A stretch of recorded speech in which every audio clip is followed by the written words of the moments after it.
السلام علیکم ناظرین، آج کی اس اہم ویڈیو میں ہم بات کریں گے ایران میں مبینہ قیادت کی تبدیلی اور خطے میں بڑھتی ہوئی سیکیورٹی صورتحال پر۔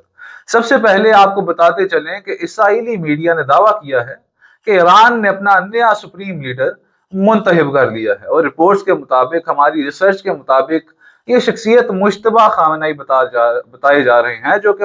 سپریم لیڈر آیت اللہ علی خامنہئی ان کے صاحبزادے ہیں۔ اسرائیلی میڈیا کے مطابق انہیں مذہبی اور سیکیورٹی حلقوں میں بااثر سمجھا جاتا ہے۔ وہ 8 ستمبر 1969 کو مشہد میں پیدا ہوئے، قم کے دینی مدرسے میں تعلیم حاصل کی اور ایران عراق جنگ کے دوران رضاکارانہ خدمات انجام دی، جبکہ بعض رپورٹس میں انہیں اسلامک ریولوشنری گارڈ کارپس کے قریب بھی قرار دیا گیا ہے۔ ایرانی میڈیا اس دعوے کی تردید کر رہا ہے اور اس کا کہنا ہے کہ نیا سپریم لیڈر کا انتخاب کا عمل ایک طویل آئینی طریقہ ہے، ایک بہت لمبا پروسیس ہے،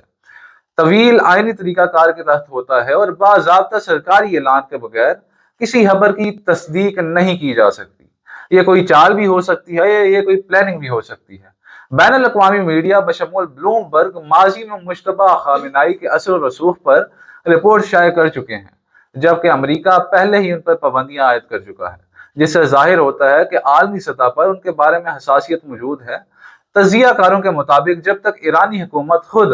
کوئی بھی اعلان نہ کرے، اس خبر کو حتمی قرار دینا قبل از وقت ہوگا، وہ غلط ہوگا، اور اس کے پیچھے اسٹریٹجک مقاصد بھی ہو سکتے ہیں، وہ کوئی پلاننگ یا وہ کوئی چال بھی ہو سکتی ہے۔ اگر ہم دوسری جانب خطے میں بات کریں تو خطے میں سیکیورٹی صورتحال بھی کشیدہ ہے، کافی زیادہ کشیدہ دکھائی دے رہی ہے، اور سوشل میڈیا پر مختلف ویڈیوز، مختلف شارٹس گردش کر رہی ہیں جن میں دعویٰ کیا جا رہا ہے کہ خلیجی ممالک میں